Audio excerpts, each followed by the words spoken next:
بسم اللہ الرحمن الرحیم۔ السلام علیکم۔ ہیلدی ٹی وی میں آپ تمام دوستوں کو خوش آمدید۔ امید ہے آپ تمام دوست خیر و عافیت سے ہوں گے۔ آج کی ویڈیو میں جو ٹوٹکا آپ کے ساتھ شیئر کرنے لگا ہوں یہ سردیوں کے بارے میں ہے۔ بہت ہی لاجواب ٹوٹکا۔ سردیوں کی وجہ سے جسم میں کمزوری، کمر درد، چوک پٹھوں کا کھچاؤ اور اس کے ساتھ ساتھ ڈسک پرابلم، انشاءاللہ چند دن کے استعمال سے اللہ تعالیٰ کے فضل و کرم سے حیرت انگیز طور پر آپ ٹھیک ہو جائیں گے۔ سردیوں میں جسمانی طاقت میں اضافے کے لیے بھی یہ بہترین نسخہ ہے۔ تو نسخہ بتانے سے پہلے آپ دوستوں سے گزارش ہے کہ اگر آپ نے ہمارے چینل کو سبسکرائب نہیں کیا تو صحت مند جوان رہنے کے لیے ایل ڈی ٹی وی کو سبسکرائب کرنا بالکل نہ بھولیے گا۔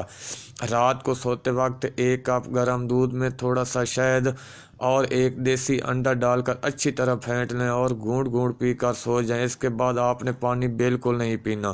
چند دن کے استعمال سے انشاءاللہ ان تمام جملہ امراض سے آپ کو چھٹکارا مل جائے گا۔ سردیوں میں جسمانی طاقت میں اضافے کے لیے یہ لاجواب نسخہ ہے۔ نسخہ پسند آیا تو ویڈیو کو لائک شیئر کر دیں۔ اگلی ویڈیو تک اپنا اور اپنے پیاروں کا خیال رکھیے گا۔ اللہ حافظ۔